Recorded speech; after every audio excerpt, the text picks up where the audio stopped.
Good morning, everybody, and welcome to Incident Response Plan with Oswald. I am Thomas Deere. I'm the Vice President of Sales and Engagement at the Chamber, and I have the privilege of being your host. A big thank you to each of you for joining us today, and thank you so much for your partnership. Today, you have joined in listen-only mode with your microphones and cameras muted. Since this is an interactive format, we thoroughly encourage you to ask questions throughout the program using Zoom's chat box. Today is the third of a four-point series on cybersecurity presented in partnership with Oswald Companies. Cybersecurity is an evolving risk that poses a threat to businesses of all sizes. Experts estimate that a ransomware attack occurs every 11 seconds. Just imagine, every 11 seconds.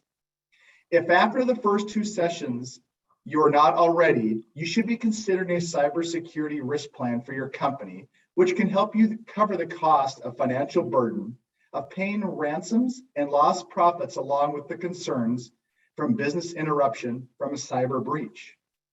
Through our partnership with Oswald, we're pleased to share a comprehensive liability solution for your organization. Today, you're going to hear from two experts in the field. From Oswald, Lacy, the Vice President of Cyber Strategic Leader. From Taft, you'll hear from Scot, Ganow, Partner in Data Privacy and Security. In today's webinar, we'll learn what an incident response plan is and how critical it is for any organization to be cyber resilient. Topics covered in today's session will include how to establish and practice an incident response plan and the important elements, implications, and benefits of an incident response plan. Our partner, Oswald, is a full-service risk management firm focused on proactive insurance brokerage partnerships. They provide property and casualty insurance, including emerging risks, along with employee benefit programs. Oswald is one of the nation's largest independent insurance brokerage and risk management firms. By living their core values of passion for excellence, integrity, resourcefulness, commitment to community, they have become a leader in the industry with an amazing 97% retention rate. They deliver peace of mind in a world of uncertainty and take on the heavy lifting for you. You can count on Oswald to protect what matters most to you. It's my pleasure to introduce Lacy Rex and Scot Ganow. Good morning. I'm just going to share my slides.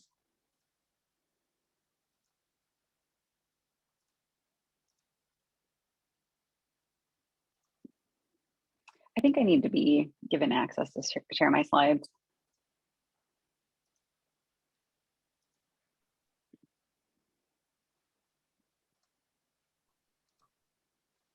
Looks like I still don't have access. There we go.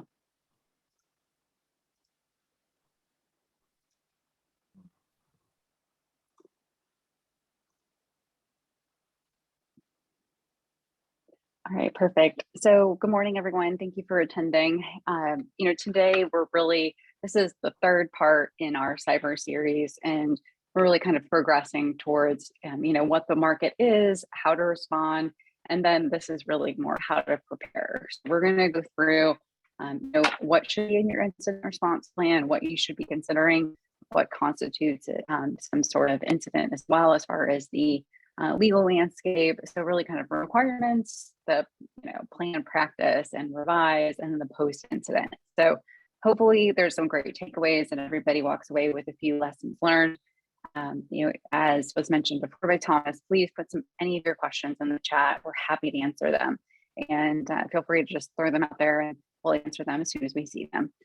So I'm going to turn the first few slides over to Scott, and I'll just run the slides, but if anybody needs anything, let me know, and we want this to be interactive and conversational. So hopefully everyone takes away a few things that are helpful and interesting and important for their organization.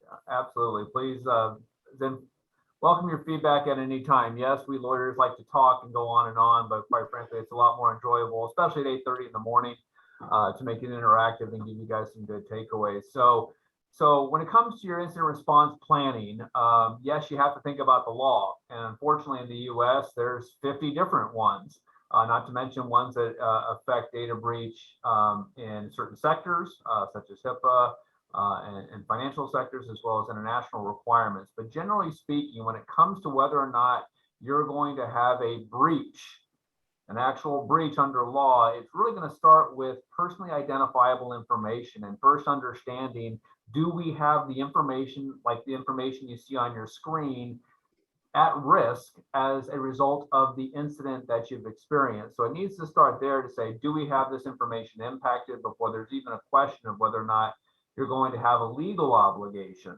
to provide notice. And I say legal because there may be a variety of reasons you might provide notice of an incident or a breach that have nothing to do with the law. But as far as the law is concerned, most states across the board are going to focus on these elements of data and have they been put at risk.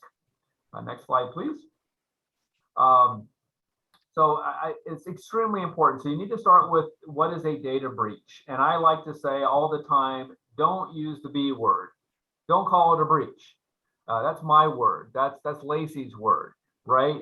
For you, it's an incident. It's an opportunity for improvement. It's an event. A breach is a very specific creature of law that specifically is defined in those laws we just talked about. And whether you have a breach or not is really the result of a legal and technical analysis. That's extremely important, which is all the more important to have a plan that involves legal counsel and analysis to decide what you even have in play. More times than not, you're going to have incidents all day long. You have incidents that ping your firewall all day long, or maybe some malware that gets on a computer. It doesn't necessarily rise to the level of a breach unless it meets the requirements of the law and the states in which you're dealing with. And that's really how the state laws are applied, is whether or not the personal data that's at risk is for those individual states. So definitely start there when you're communicating about an incident, about an event, call it just that, because that's really all it is until you've had an incident response team confirm with legal counsel, okay, this is a breach. It does meet the requirements. We are going to proceed with calling it a breach going forward. So until then, it's an incident. Okay, next slide, please. And the laws differ very much so. And just because you have a breach, right, doesn't necessarily mean you have to provide notice. Indeed, many states say even if you do have a breach, which is generally described as a compromise of the confidentiality, integrity, or accessibility of personal information. But even if you have that, by definition, it still may not be a breach that requires notice, because many states offer what's called a risk of harm analysis. They may say, okay, you had a breach, but what's really fact specific about it, right? Do you have any reason to believe the data is at risk? Was it encrypted? Was it disclosed to a third party or a former employee that was, accessed by mistake? It wasn't a hacker in a hoodie, right? It was an employee, because all hackers wear hoodies.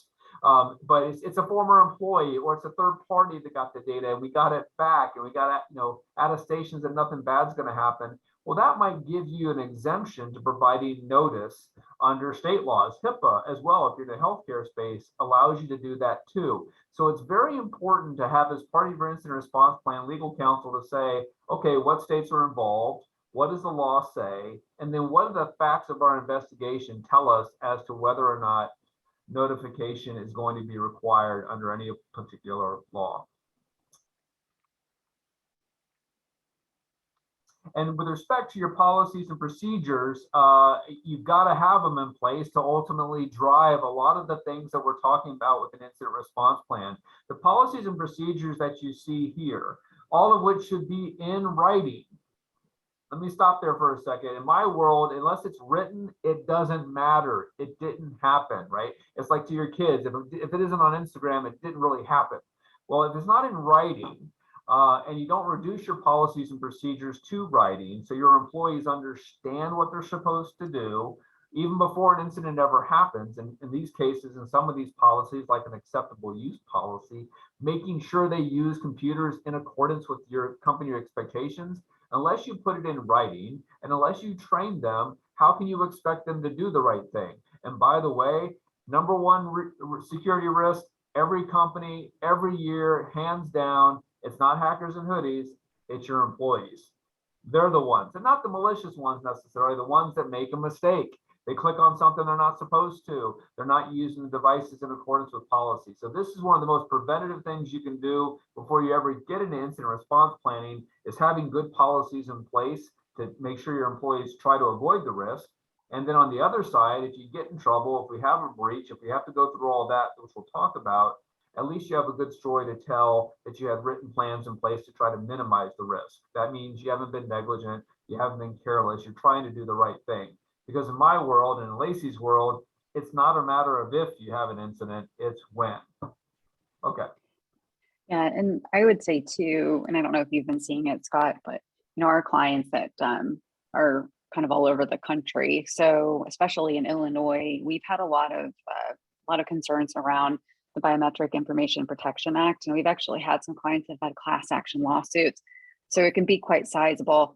I oftentimes hear, as we advance and we're looking to new technology, maybe thumbprints or retinal scans or facial scans to secure buildings, we don't necessarily think about the biometric implications and that privacy implication as well, and consent. I don't believe Ohio has anything in place now, but I mean, I'm usually telling clients to consider, obviously speaking with an attorney, and maybe putting something in some consent or some kind of, something around the process and how they're keeping the information safe too. I think biometrics is one of those things that's really a little bit all over the place, but certainly kind of a leading area or a trending area.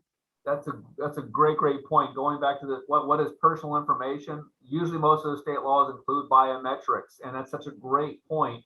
A lot of times we don't think about biometric. Well, we're not using facial scanning, right? We're not using retinal scans, but your time clock has a thumbprint on it, right? Or some other things that are very administrative, very routine. That's biometric information. And so you're right. Ohio doesn't. I think we're in Washington, Texas, and Illinois have laws, but BIPA, the one in Illinois, is definitely the most stringent, definitely the one where you've seen a lot of legal action over that have nothing even to do with data breach. It's just proper use of data. So great point, and definitely something you want to include in your inventory of data. Make sure you're including biometrics or thinking proactively about whether you even need to use them in the first place. Mm-hmm. So probably, as we progress, I'm really wanting to focus on that planning and the practicing and the revising, and really all of this leading towards preparing for if you do have an incident, and then also, how to really properly respond. So I know when I talk to clients, and I'm sure Scott does as well, it should be an enterprise risk overview, right? This is not just an IT issue, it's an enterprise-wide issue. So there should be really all of the stakeholders within the organization should be aligned. HR, finance, anyone that's involved in, the actual services or production or anything like that. It should be a collective, collective process and collective input, really towards putting a strategic plan in place. And it really should be board oversight. Should be the tone at the top that this is important and we take this seriously. And we're finding more and more boards are concerned about having an incident. How are they going to respond? What are the resources and how do we prevent it? I can tell you that any of our clients that have had an incident, they never, ever want to have it again. So really avoiding any uncomfortable conversations is really ideal state. There should be some sort of written information security program, and there should be an incident response team put in place. And we're going to talk about this a little bit more, but there should be draft incident response plans that should be finalized, and then it should be tested. You think about this in terms of, we have fire drills. So the same thing really should apply for testing our incident response plan as well. I don't know, Scott, if you have anything to add, or I can go to the next slide. Yeah, no, there again, I love the fact that we're now referring to information security programs as WISPs. There's that written part again, which is so important. I would echo that. And the other point you made, regarding IT, people seem to like to think IT is responsible for information security because they're IT. Well, that ignores a couple of key points. Number one, they deal with the technical part of it. Security is also administrative and physical as well. Policies, procedures, locks, and passkeys, right? The other part that's notable is that they really only can put the systems in place to secure systems, but your business teams, your HR people, your finance teams are going to know where the data is and ultimately have control as to where they put it and whether they use the tools IT uses. So it really is a multidisciplinary approach. IT can do so much. They're a great starting point, but this really takes an all hands approach to make sure you have your bases covered. Mhm. So really, again, what's the purpose of an incident response plan? And there are some important decisions and questions that you should be asking yourself and your organization. Who's going to make the final decision? Who, and what are the when to escalate as well. So obviously, as Scott mentioned, every day someone's trying to access your network, but really what escalates that? We already talked about a breach. Obviously, we don't want to use the B word. And then understanding what potential state notification or international notification laws should you be in requirement with. It's important to note that it's patchwork, it's all over the place, and it really has to do with where your clients or the individuals or the companies are located, not necessarily where you are. And then obviously that testing. And then afterwards, what happened, what worked, what didn't work, and what can you improve upon in the future as well. So, when considering the incident response plan, it should be somewhat of a decision tree. So, who should lead the team? When do we escalate? What's the notification? Really understanding all of that, and then identifying the right team. Again, we already talked about this, but it shouldn't just be IT. Obviously, that's a component, but that's not the entirety of who should be involved. And then take into consideration that it should be a living, breathing document. And as people leave the organization, if they are on vacation, there should be alternates. And it should be updated as well. And then we also suggest having any kind of external partners involved. So obviously you want to name your internal, but if you have preferred vendors, if you have an insurance policy, have your broker's information in there, have the carrier's information because consent is absolutely essential. And then when we think about it, obviously we talked about it should be cross-disciplinary and collaborative. But there should be also, maybe consider someone from your marketing team, obviously IT, someone who handles the insurance. So obviously you want to make sure there's all those folks. There's also having that physical security component too, and taking into consideration someone's entering the building, accessing servers. It really should be kind of identifying that. And then if there's any executives that should be notified, when do you bring the board, when do you advise them that something's going on, and then any third-party response providers as well. If I could, something that all of this should be done, well in advance. Obviously, it probably goes without saying before 4:30 on a Friday when your breach hits, because that's when they hit. Inevitably, the time to figure out who's our forensics team, what are the phone numbers for these people is not then. It's not fun. I've been there. It's always nicer to do it in advance in coordination with your carrier, have all these people lined up, and with some of the other things we'll talk about, to do it on your time frame as opposed to the threat actor's time frame, because that just always introduces issues. The other thing that's important with your incident response plan that we recommend with our plans that we develop is exactly like Lacy talked about, the escalation process. A lot of our plans, for example, have like 5 different levels. And as I said before, the first 3 are just incidents, things that happen every day. Your company should be documenting those things that mean nothing by themselves, and maybe never will. But a lot of times these things are about patterns. And so if you're tracking these incidents and your IT people are starting to see these patterns and logging these things on a regular basis, it can actually help you anticipate attacks before they happen. And again, on the legal side of it, if everything goes sideways, it shows diligence. It shows that we are constantly monitoring. We didn't just pay attention to the breaches. We are monitoring the health of our system as a whole on a regular basis. Some incidents were nothing to think about. Some got a little bit escalated. But then, as Lacy said, some triggered the team, actually got us engaged, because not every incident is the same, but keeping a record of all of them can be helpful. Mm-hmm. And I think too, I think a lot of clients are concerned about reporting incidents to their carriers. And it's important to understand that there's notice of a claim and then there's notice of a circumstance. And if you have something, maybe someone gained access to your emails, you should probably consider, talking to your broker, talking to your carrier, and then just have it as a notice of circumstance. It's not, understanding that most of the carriers have hotlines, they're going to help you vet it and whether or not it should be some time to escalate as well. Lacy, I think that's a great point that I run into a lot with clients and helping them. Just the difference, a notice of circumstance, the way I always characterize it, and I'm not insurance counsel to be sure, is exactly that. It's a placeholder. Heads up, something happened. Maybe it results in a claim, maybe not, but under our policy, we're letting you know in case it matures into one, so you maintain all coverage available, right?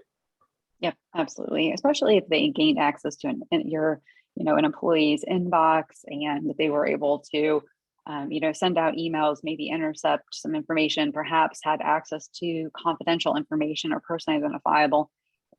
Any of those circumstances really could lead to a claim down the road. It's just important to understand, and it's a claims made policy. So reporting is really crucial, and so is the timing. So I can tell you, the previous series, we had Lisa Pape from Oswald Companies, and she's our cyber claims consultant. And I can tell you that I bring Lisa in whenever our clients say, hey, we had something kind of weird. We just want to talk about it. I would say recently I've seen kind of disturbing trend with, more and more clients are moving towards multi-factor authentication. Talked about that in the first series. So if you're not familiar with it, it's basically just something and something you have. So think about it in terms of your debit card, right? For your bank, your debit card, and you have your PIN. It's the only way you can pull money out. So multi-factor authentication is really critical. And most of our clients are implementing it for their email. But what we have found is the bad actors are getting, they're understanding how to work around. And, we had a situation where credentials were taken, so the password and the password and the username, and the bad actor was able to, start the login process, but they were stopped by the multi-factor authentication. The problem is that with this, it wasn't just an authenticating app. They had the ability to select a phone call or also text messaging. Both of those aren't quite as secure as just an authenticating app, because you can do something called SIM cloning essentially. And then with this case, the phone call, all the user that's credentials were compromised, all they had to do was hit pound, and that bad actor was in. So they kept doing it, they kept doing it. And our client was concerned, or the employee was concerned about being locked out of their inbox. Now, they should have probably gone to IT. They didn't. So really understanding that you have multi-factor authentication, but that's not enough. You need to also be training your employees. If you get an authentication push and you didn't actually initiate it, they shouldn't just accept it. I know there's also penetration testing for social engineering, and I'm talking to clients more and more about that because your employees are your weakest link. So making sure that they understand what they need to be doing is really absolutely critical. But the notice of circumstance, in that situation, we didn't think it was going to amount to anything, but still, it's really critical that we at least notify the carrier since someone did have access to their inbox. So just to make sure that we're covering all of our bases. And then the carrier's there to, most of them have what's, a breach coach, somebody they can talk to. It's generally $0. Somebody like Scot, who's an attorney, who can help walk them through, what's the process? Does this actually need to be elevated? Do we need to provide notification or anything like that? Yeah, if I can, usually, very few things will get me jumping up and down on the table type thing, Tom Cruise style, because, I'm a lawyer and I have to project some level of responsibility and civility. But MFA, multi-factor authentication, if you learn nothing more, please, I'm jumping up and down in my head, get that. I can tell you from my own experience and back up what Lacy said, 80% of the incidents that became breaches that would have stayed incidents would have been stopped by MFA last year with our clients. It is a gotta have. There are no silver bullets in security, as Lacy said. There really aren't, but my goodness, that is a big bullet that you can use that will knock down. And it's so much easier to implement these days than it's ever been. It's really easy. We here at the firm use it. If lawyers can use it, your employees can use it. But as long as they're trained. But my goodness, if I can beat the drum on that one and echo it, that is one point, because it is a lifesaver, and many it really is. Okay, Yeah. so box away. Sorry.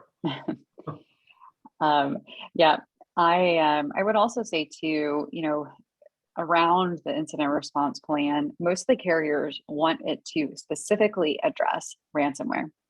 Mostly because it's one of the most common incidents that we see, along with, business email compromise. So they wanted to see it address ransomware.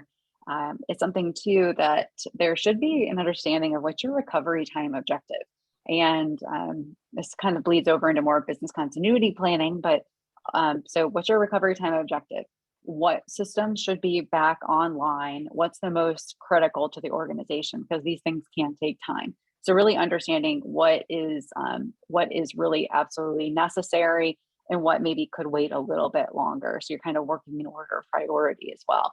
Again, this is going to be a playbook, and it's going to help you actually navigate what you need to do. And then you should have a hard copy of your incident response plan, because if you're locked out of your computer, you're probably not going to have access to it. I don't know, Scott, if there's anything specifically. No, I absolutely agree with that. And we've talked about ransomware in general. Again, you got to think of that security triad. Confidentiality is important, but accessibility and integrity of your data is becoming more and more of an issue. It's not as, people will tell me, well, Scott, I don't need this. I don't have any personal data, which is always a lie, because you have employees, don't you? But there's that piece. But then two, okay, fine, take that out. Can you be down for 2 weeks? Can you be offline for 2 weeks? Can you not pay your employees for 2 weeks because you're fully locked out of your system?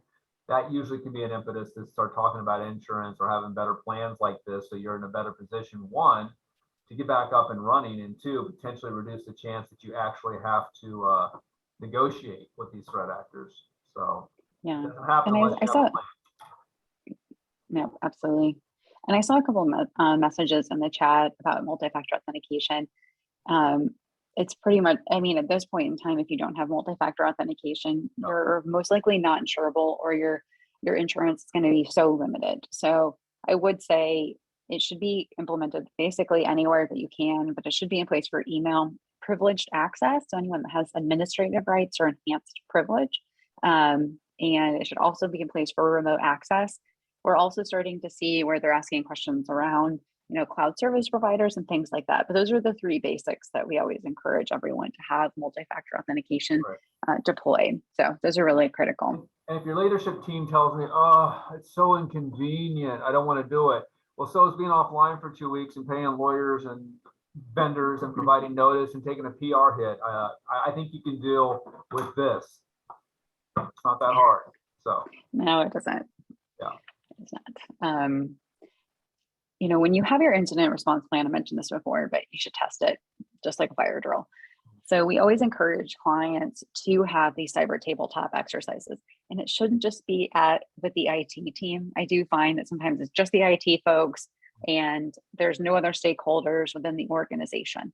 So there should be, treat it like a real situation, and you can have, obviously you could have, Scott be involved. You could have outside counsel come in. You could have, the actual disaster recovery incident response providers come in.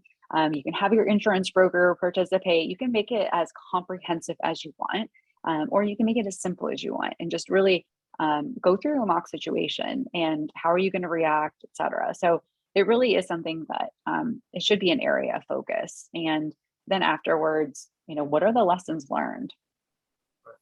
The first time especially your executive team sees the incident response plan shouldn't be at 4:30 on that Friday, right? It really, this is their chance to practice it, get into it, understand what it requires. And that's so important. It can't just be IT. It's got to be your management. It's got to be your leadership. You need to keep them away from the microphones, keep them away from their, sending out emails and over communicate. Let's slow it down, work the process, and talk about the scenarios. And it's a great way to bring awareness to your leadership team as to what really happens if these things happen.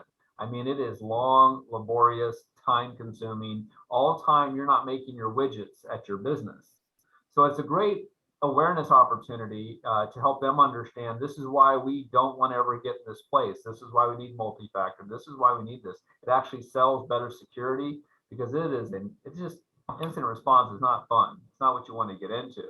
And if you can avoid it, it's a great opportunity. So an IRP is a great chance to get them into the plan, test your plan, make it better, but also spread the awareness to the rest of the team so they realize it's more than just IT's job or even the lawyer's job. Absolutely. I had a client conversation and their IT team told, the executive team, it's going to take us about 8 hours if we had to recover from backups. And hearing that is it's a pretty sizable amount of time to get you back up and running. So really depending on the complications, and if you've never actually recovered fully from backups, it can be quite time consuming as well. So really understanding all of that. Something else that I see oftentimes that clients don't do as well upon, or they're not as diligent around, it's taking a look at who they want to work with and the contracts. Do they have them in place? Do you have that master service agreement in place? Also, if you have a cyber liability policy, does your carrier have specific panel requirements? Because some of them you cannot deviate.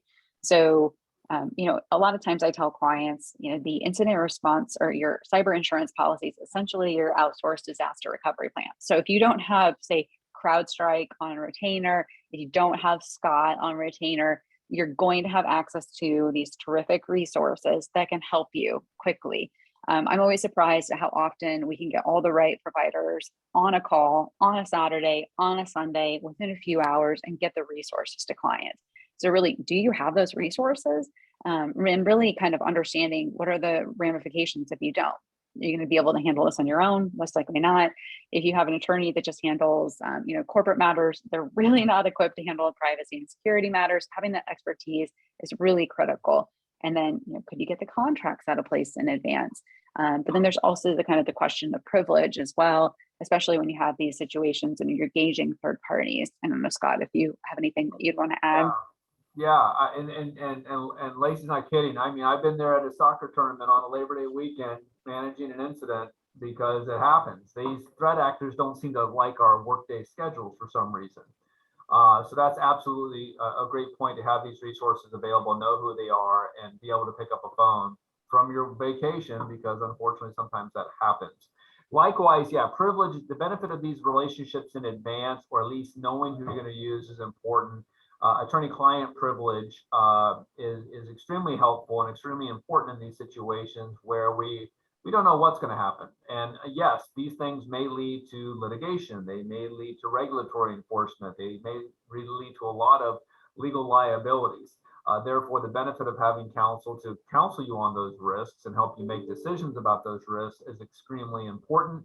Often when we're retained, we will also retain that in a law firm. Your law firm, any panel counsel will likely retain the forensics team that comes in, or relationships with some of these vendors. So all the work that they do for the purposes of providing legal analysis and advice to your company can be protected by privilege, because we don't know what we're going to find and what's there. So very important to do. Again, the benefits of pre-planning, you know who they are, you know who they're going to work with. Another little side note, this is just a boring legal strategy tip. It's relevant, is to make sure, or we recommend these resources be resources you aren't normally using on your day-to-day IT stuff. For example, if someone provides you IT operations every single day, help you set up your network, help you do all these things, if they're doing the forensics work too, there's a couple of issues there. One, we may have challenges with privilege there because you haven't retained them for specific legal analysis and an incident and a specific issue. You've had them all the time. And courts are starting to push back on that from a privilege perspective. So it's better to have a third party completely unrelated to come in. The other reason why it's so important to use these separate companies, it's like any of us. You don't want anyone, you need a fresh set of eyes, someone who has no vested interest or conflict of interest in the network security. Your IT people may have set something up, they set it up inappropriately, they left something open. They're not going to see the flaws in their system, or they might be motivated to cover them up. That ultimately, not that they're bad people, they just don't want to get in trouble. Ultimately, that frustrates the investigation and doesn't benefit the company. All the more reason to have, again, an objective third party come in that stands up better to scrutiny from other companies. If you get into litigation, to say, listen, we had someone outside look at us, give us a hard look, help us fix the situation. It just is a better situation all around. So having these relationships, having contracts, establishing privilege with them is extremely important.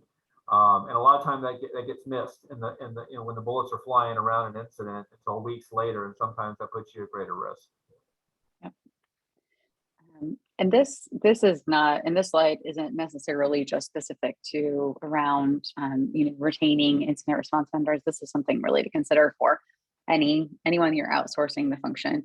I always tell clients you're outsourcing the function, not the liability. And unfortunately, I've had clients. Sorry if I stole your thunder there, Scott, but I love it. we've had clients that their network was not breached, but their cloud provider was. And unfortunately, got some pretty sizable losses as a result. So really understanding, do they have insurance? What's their standard cybersecurity practices? They should be telling you, ask for a SOC 2 or SOC 3. There should be some compliance around regulatory requirements.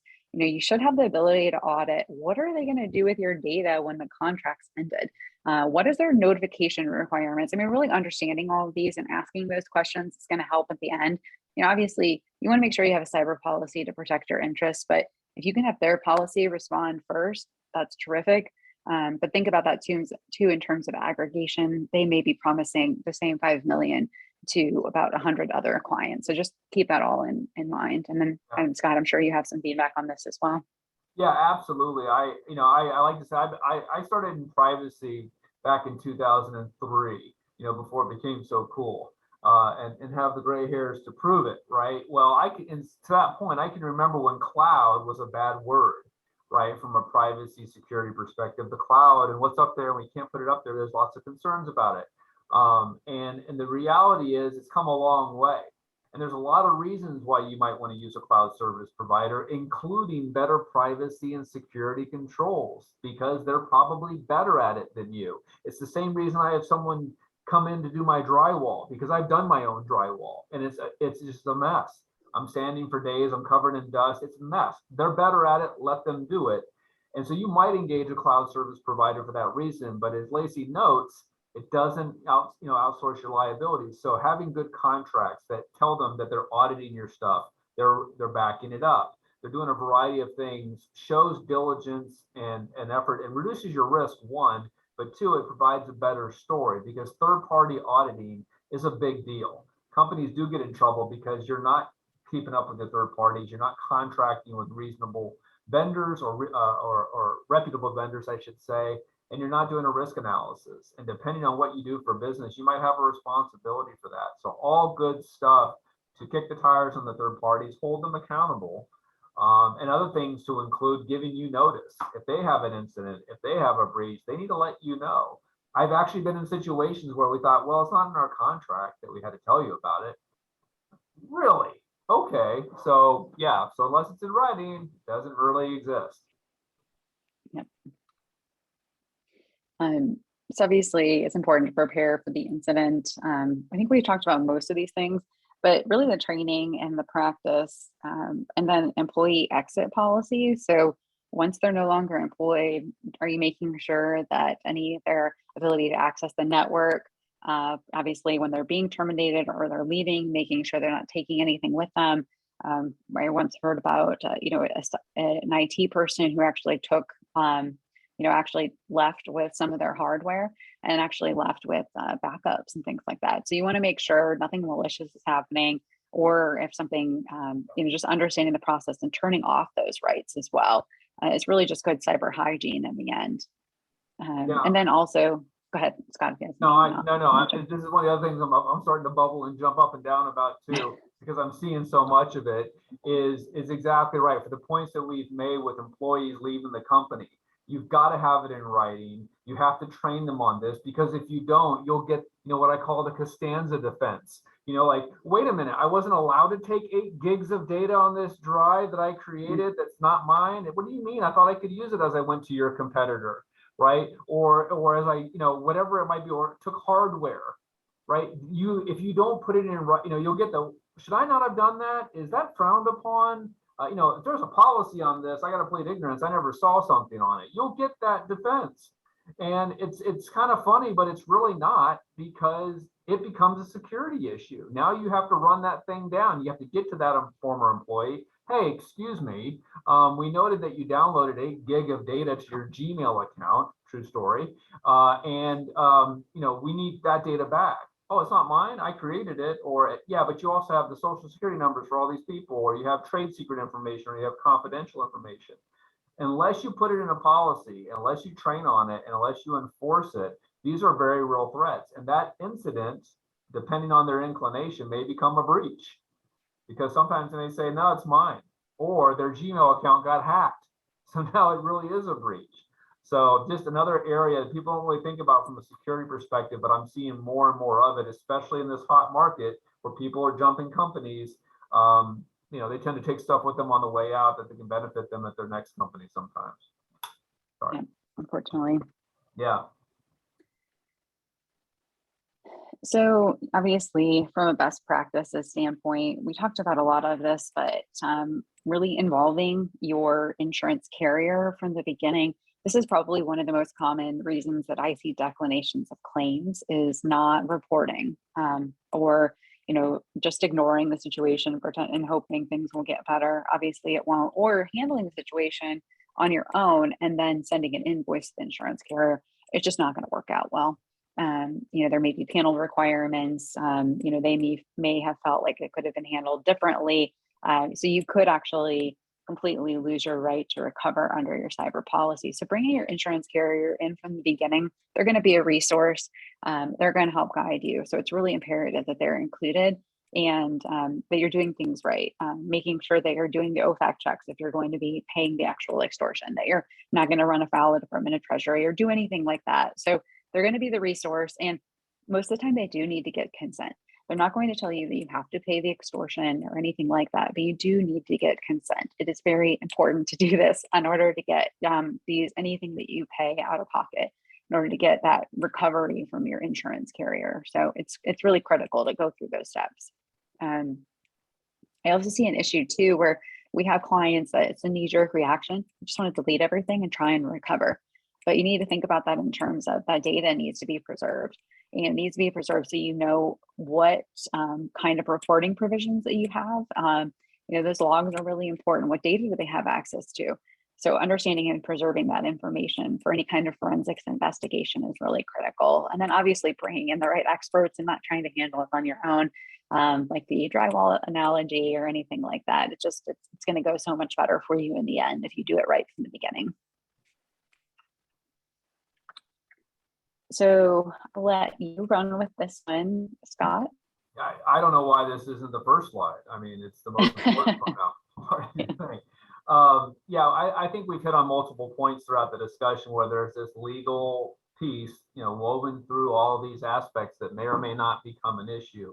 But the reason why you want legal counsel involved early on is to ensure that you've got anything that you're doing from an operational technical restoration process is always being done with legal in mind. Things like destroying, not destroying evidence, but destroying information you don't mean to, communicating things you shouldn't have to. There's just a lot to think about. That's extremely important, that the benefit of having a legal resource there is helpful to walk you through the incident and then ultimately determine what, if any, obligations you have. And ensure that you're speaking with one voice too, because generally speaking, when you do an incident, you want to be very careful about what you communicate to third parties, when you communicate it, and how you communicate it.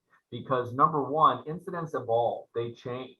So what you say on Monday may be completely undercut by what happens on Wednesday sometimes. So you just need that guidance in many cases, just to make sure that we are being methodical, ensuring that we're not introducing or pouring gas on the fire. A lot of times that's what clients do. The breach is not the issue. It's what they did in response to it that really made it light up from an perspective. So the benefit of having counsel there early on, again, for the benefits of privilege and coordination, is extremely important. To include, dealing with threat actors and ransomware attacks as well. Because there are certain legal requirements that need to be met. Paying a ransom isn't necessarily illegal or prohibited, but there's a variety of checklists you want to go through. All the more reason the benefit of having coverage like Lacy's talking about is so important, because they have relationships with companies that do Bitcoin and companies that do negotiation. They have these vendors that work in this space all the time. And I can tell you from experience, it just saves time and money and effort that you just don't have. And who does? Who keeps their, $500,000 in Bitcoin, aside for this very thing, or who has someone who can speak the language of somebody in Estonia to try and negotiate, a potential payment or resolution of an issue. So all the more reason why to have good coverage. Another thing, just as a side note that I always think about is your policy may tell you very clearly, don't tell your threat actors you have insurance, because that might increase what they're going to demand from you from a ransom perspective. All the more reason have legal, have your carrier talking to you so they can make sure they guide you through that so you don't introduce problems to your policy coverage too. Just like legal, forensics is really critical.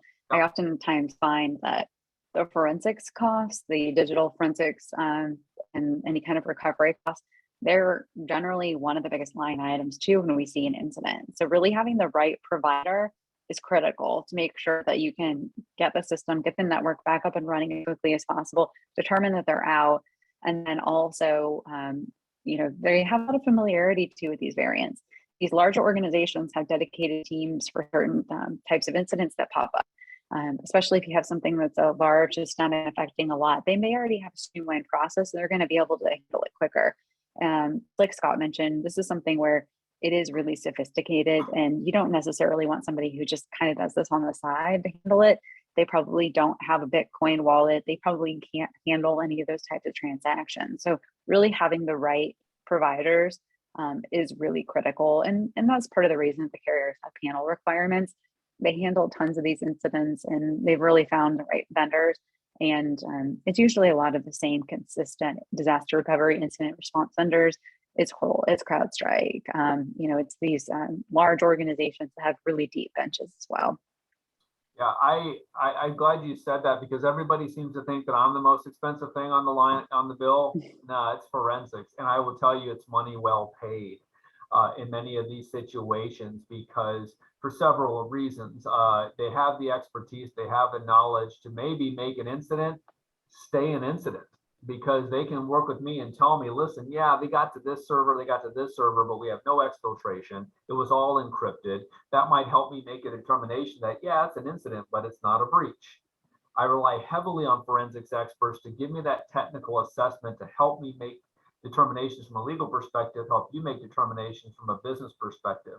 So those that know how to resolve the issue, as well as the other aspects. It is not uncommon in certain incidents that they're large enough where I'll have one company for forensics, one company that does negotiation with the threat actor, and maybe another company that has the cryptocurrency that's going to be used if that's the case, and all the appropriate services. Not common, but it does happen, because you have such specialized expertise, and experience is worth its weight in gold here. I'm telling you guys, it's crazy to me sometimes where I'll be working with some of these vendors that I work with all the time, and they go, okay, who's the threat actor? It's I don't know, it's Acme Hackers. Oh, Acme Hackers, and oh, this looks like it's coming from Estonia, and I think I know this one because they've worked with this person before. It's a ridiculous industry, and almost so much so that they may say, who is it? Oh, it's Robinhood 624. Oh, they're actually a pretty good hacker. They release data 98% of the time. Sometimes your carrier has this data on them because they do this so often. I mean, it's ridiculous. And it's an absurd industry, to be sure, because it's ultimately based on reputation, right? Like, well, you want to be a good thief, and you want to release their data, and you want to provide good customer service, because you don't want to get a reputation for being a bad one, because people won't pay you. It's absurd. All the more reason to have great resources that can help you navigate that world, communicate in that language, help you avoid some of very common mistakes people make when they're trying to solve it themselves, because like you might imagine, it's very nuanced. It's very strategic. There's a blend of legal, technical, forensics that happens. I learn something every time I go through it with a client, and I'm so grateful for people like this that have this knowledge and have this ability, because again, they can turn what looks like to be a 6-month process into a weekend, and that's invaluable. Absolutely. I would say too. Go ahead, Scott. Go ahead. I'm sorry. Go ahead. Yeah. Oh, I was just going to say, in my experience, I'm sure Scott would agree, it's probably one of the most stressful experiences that we see that our clients go through. If you have, say, like an employment practices suit, it's going to be, slow building, but this is immediate. It disrupts your entire life. So we tend to find that clients also may panic as a result, and really maybe overshare, things like that. So really kind of managing that message. Yeah, I agree. And the way, the way you make it easier on yourself is you prepare, right? You have backups of data. You've practiced restoring from those backups, like the other things that Lacy talked about in your planning. You've tested it. So you can make a call as to whether or not we're even going to deal with this threat actor, or we're just going to come back up on our own. And we're going to do the things we need to do. It's all about preparation that lowers that stress, because half of it's the unknown.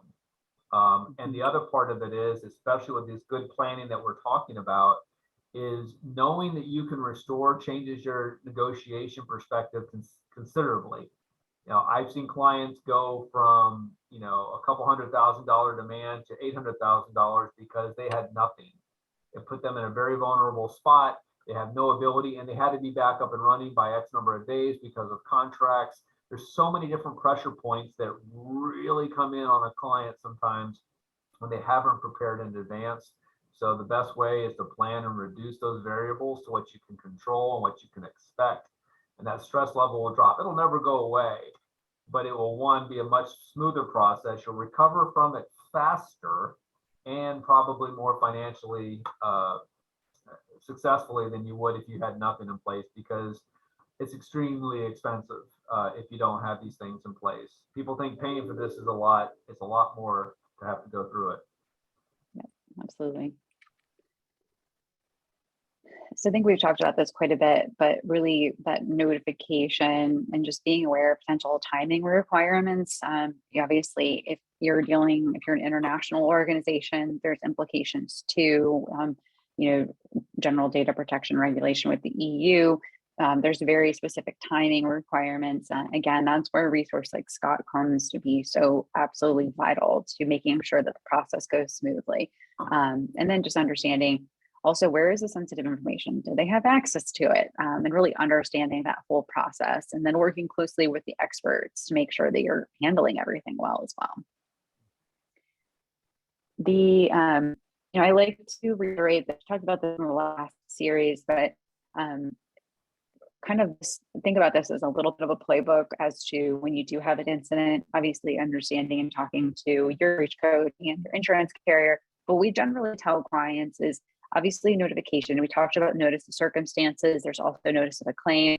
You should be involving your IT folks, but you want to preserve the data. This seems really basic, but don't use your email, your work email. We found where they were still in the network and they're intercepting your communications back and forth where you're trying to get back up and running.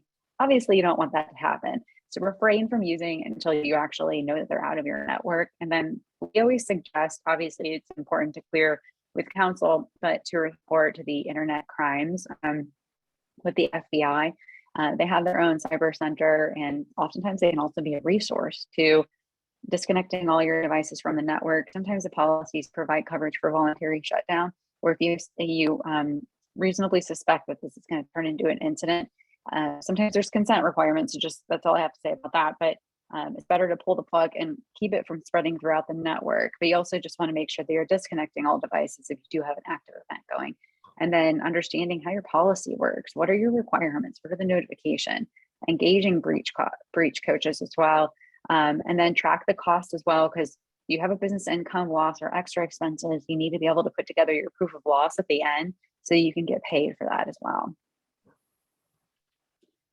And then just sort of to wrap this up, prompt reporting is really critical. I just definitely want to emphasize that. I think we've probably hit on that pretty hard. And then also understanding, who do you want to work with? Obviously, this is really important and I think critical to a successful resolution to the incident.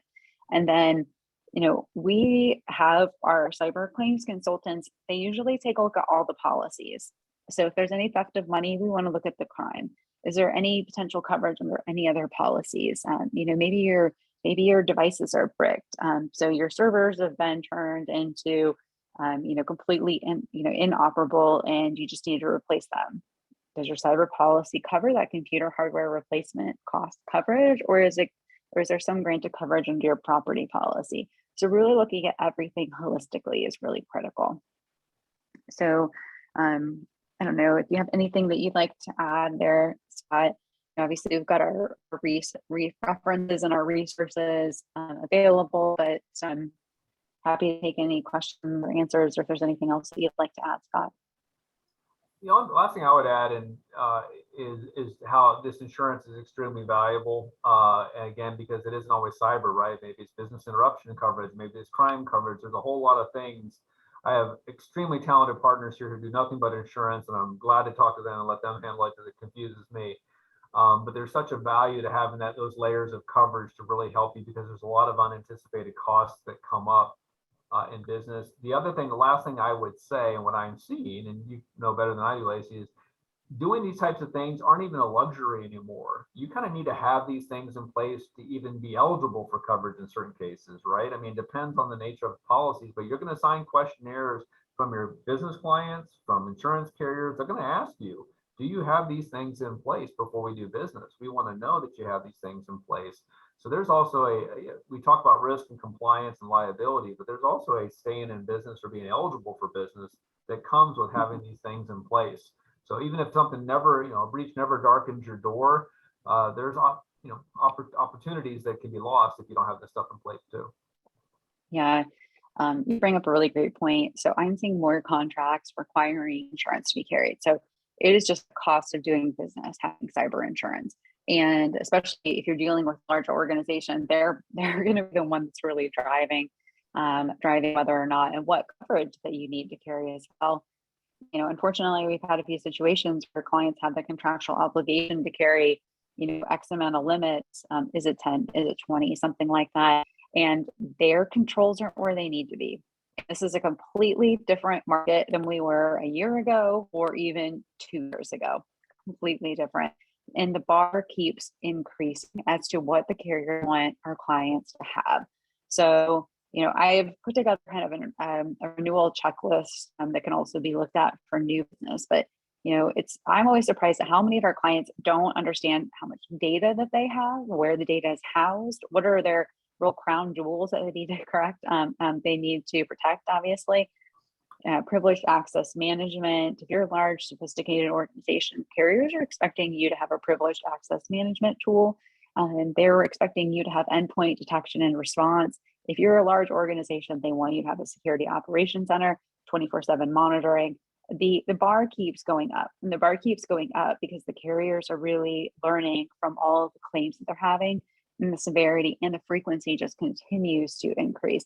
But hopefully with all these cybersecurity controls and measures that our clients are putting into place, then things can really continue to improve, and hopefully the market stabilizes as well.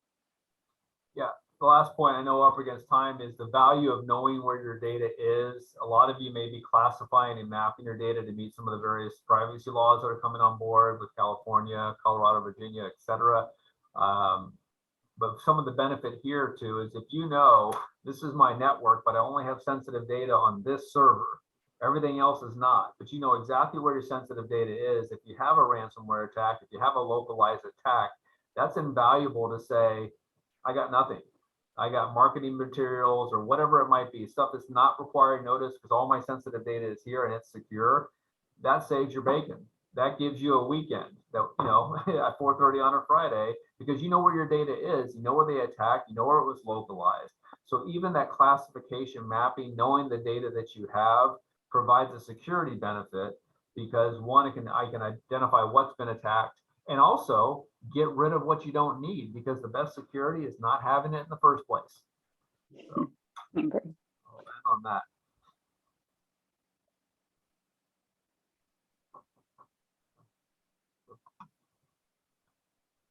Right at time, it looks like. Yeah, well, thank you very much, everyone. Really appreciate it. And I know, Thomas, is there anything that needs to be from a wrap-up standpoint? Or no, if nobody has any questions, I see there's a couple things in the chat. I think you've addressed it. I must tell you, these sessions get scarier and scarier. And the question I keep thinking that you must ask yourself as a business owner, is my business prepared? If not, and I doubt most are, I urge you to reach out to Lacy and the Oswald team and learn more about the B word, SIM cloning, and social engineering.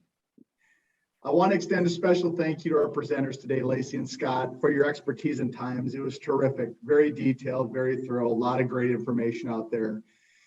In the coming days, you will see details for session 4 from Oswald and our cybersecurity partner. I'm telling you, we've only touched the tip of the iceberg. It's scary to think what's lurking under the water. Make sure you get registered. Make sure people at your business get registered for the 4th session, because I think we're going to learn even scarier things and find out more how to protect our business. If you have further questions or want to learn more about Oswald or the programs the Chamber offers, please reach out to me at tdeer@cincinnati-chamber.com. I do want to make a special announcement. We have 3 upcoming events at the Chamber I do want to talk about. Number 1 is our annual dinner, which is on February 24th. It is a major celebration. It is one of the premier events. It is our premier event of the year, and I recommend everyone making sure they attend. I hope to see you all there. On March 3rd, we'll have our monthly member briefing where Dr. Neville Pinto, the president of the University of Cincinnati, will be our keynote speaker. And on March 17th, Membership Benefits 101. Learn more how to get the most out of your chamber membership. If you on the call can't make it, have somebody from your team attend that informative session. That's as well as the monthly member briefing. They're both virtual calls. Thank you everyone for attending today, and thank you for your membership. Make it a great day, rest of the week, and look forward to seeing you. Thank you, Lacy and Scott.